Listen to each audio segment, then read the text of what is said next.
El tema para este día es siempre fiel a su pacto.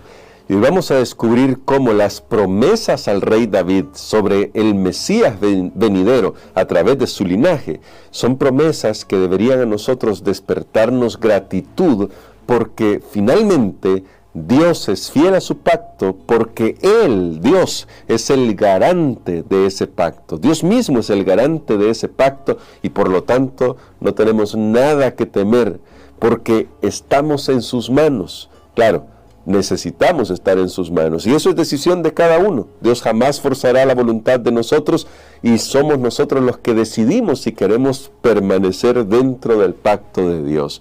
Por eso vamos a orar para que el Señor nos guíe en las reflexiones de este día. Bondadoso Padre, estamos agradecidos por tu palabra y rogamos que nos ayudes a comprender cómo nuestro Señor Jesucristo es esa garantía del pacto eterno de salvación que has concertado con todo aquel que cree que Jesucristo es el Hijo de Dios, que ha venido a este mundo, que murió en la cruz para pagar la deuda del pecado y redimir a todo aquel que en Él cree. Gracias, Señor, por tus misericordias, pues oramos en Jesús. Amén. Para el día de hoy vamos a leer algunos pasajes en el Salmo 89, desde el verso 27. Y dice así la palabra de Dios: yo también lo pondré por primogénito, el más excelso de los reyes de la tierra. Para siempre le aseguraré mi misericordia, y mi pacto será firme con él. Estableceré su descendencia para siempre, y su trono como los días de los cielos. Si dejaran sus hijos mi ley, y no anduvieran en mis juicios, si profanaran mis estatutos y no guardaran mis mandamientos, entonces castigaré con vara su rebelión y con azote sus maldades, pero no quitaré de él mi misericordia, ni faltaré a mi fidelidad. ¿De quién está hablando acá? Aquí el texto está hablando del rey David, está hablando de la dinastía davídica.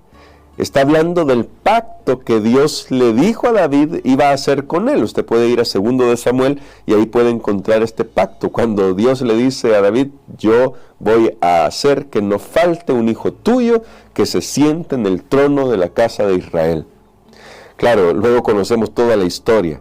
Hubo reyes buenos, reyes malos. Primero la separación después de Salomón. Con Salomón se habían cumplido todas las profecías de bienestar para el pueblo de Israel, desde David hasta Salomón, y lamentablemente se apartaron de Dios, hubo una división del reino, las 10 tribus del norte, que eran el pueblo de Israel, se perdieron finalmente, pero las 2 tribus que quedaban en el sur, que eran dominadas por Judá y gobernadas por los hijos de David, tuvieron sus altos y sus bajos, reyes buenos, reyes malos. Está descrito aquí como Dios iba a tratar también con los reyes malos, reyes que estuvieran lejos de cumplir la voluntad de Dios. Pero en la historia, usted puede leerla en 1 y 2 de Reyes y en 1 y 2 de Crónicas, vemos a los reyes de Judá, a los reyes que fueron buenos, restableciendo ese pacto con Dios desde la perspectiva humana, porque Dios siempre es fiel. Y Pablo lo va a decir en el Nuevo Testamento: si nosotros fuéramos infieles, Dios permanece fiel. El asunto es que en este salmo particular, el Salmo 89, luego vienen los versículos 38 en adelante. Vamos a leer algunos. Dice: mas tú desechaste y menospreciaste a tu ungido, y te has airado con él. Rompiste el pacto de tu siervo, has profanado su corona hasta la tierra, abriste brecha en todos sus muros, has destruido sus fortalezas. Pero yo tengo una pregunta aquí. La pregunta es esta: ¿es Dios el que rompió el pacto? ¿Es Dios el que ha desechado a su ungido? Claro, yo creo que entiendan que aquí está planteando el poema, el salmista, el hecho de que pareciera que el ungido de Dios y los ungidos de Dios, es decir, la dinastía de David, finalmente va a desaparecer. ¿Y será que entonces Dios va a dejar que el pacto finalice ahí? Pues no, Dios no abandona a su pueblo. Sin embargo, la ira de Dios, como se manifiesta en estos pasajes, es el hecho de permitir a cada uno cosechar lo que ha sembrado. Y en el pensamiento judío, cuando Dios permite algo, es como si Dios lo hiciera Él. Es decir, ya que Dios no lo impidió, entonces es como que Dios lo esté haciendo. Ese es en el pensamiento judío. Y por eso es que el salmista llega a decir: desechaste a tu siervo, permitiste que destruyan sus fortalezas, que los saqueen, y has exaltado la mano de sus enemigos. Porque, como vuelvo a repetir, en el pensamiento hebreo que permea la Biblia, lo que Dios no impide es como si Dios mismo lo ejecutara.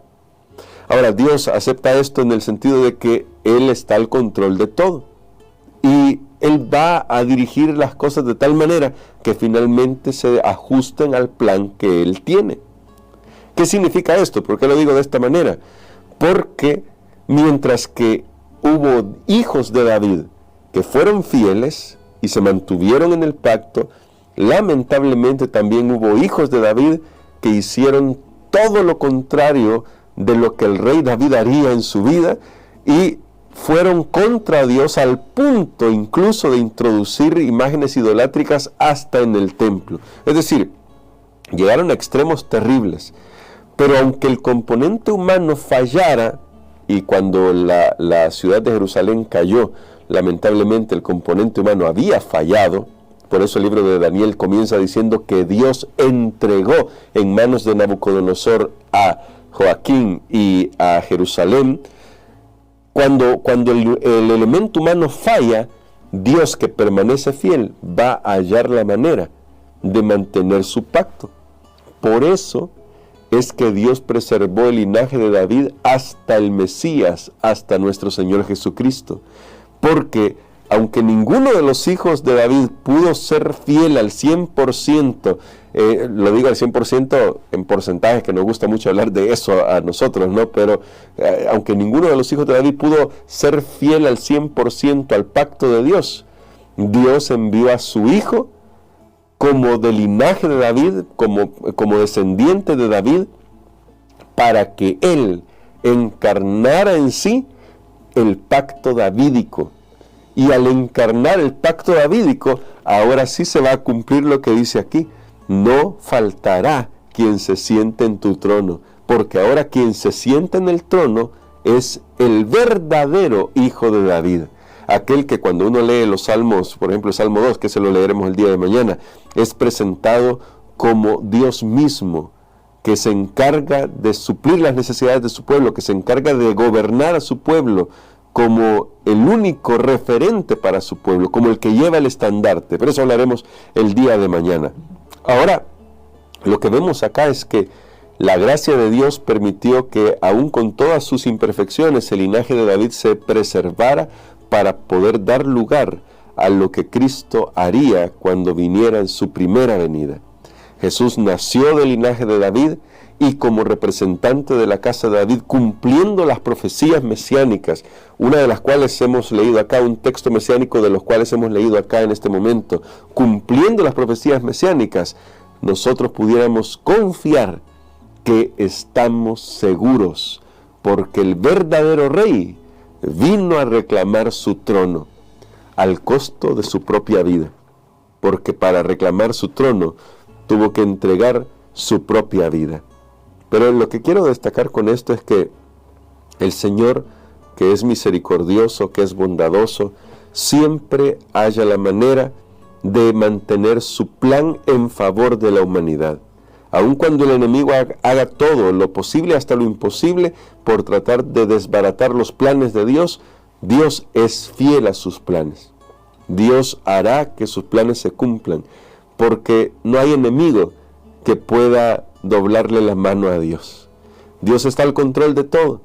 Dios permite que nuestras decisiones como humanos pues se desarrollen, pero nunca deja de estar al control.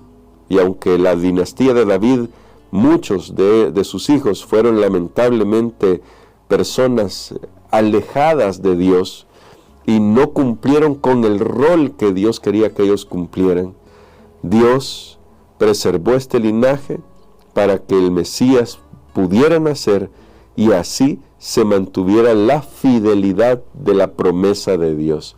Ese pacto que había hecho con el rey David se cumple completamente en nuestro Señor Jesucristo, el único descendiente de David fiel, porque en realidad es antes que David, porque es Dios hecho hombre para salvar a la humanidad. Por eso hoy yo quiero invitarle, mi hermano, mi hermana, a que considere el maravilloso privilegio que significa alabar el nombre de nuestro Señor Jesucristo. Es nuestro Rey, el legítimo Rey de este mundo y del universo, el que se entregó a sí mismo por ti y por mí, el primogénito de la creación, que no se refiere a que fue el primero en ser creado, sino que se refiere al lugar de honor que tiene, porque Él es el primero en todo. Él es el primogénito y eso significa que es el primero en todo para nuestra salvación, para la seguridad del universo y de nuestra vida. Por eso le invito a que oremos, con la confianza de saber que estamos en las manos de aquel que realmente puede cuidarnos y que está conduciendo la historia hacia el desenlace feliz en el que estaremos con Él por la eternidad. Bondadoso Padre, gracias por ser fiel, gracias por mantenerte fiel. Perdónanos, somos nosotros los infieles. Te fallamos a menudo y todavía queremos que se cumpla tu pacto con nosotros cuando nosotros hemos roto todas las disposiciones del pacto. Pero imploramos, por la sangre preciosa de Cristo Jesús, que por favor purifiques nuestros corazones, los transformes y escribas en nuestro corazón tu ley para vivir para ti, que podamos honrarte siguiendo las pisadas de nuestro Maestro. Lo pedimos en el nombre de Jesús. Amén.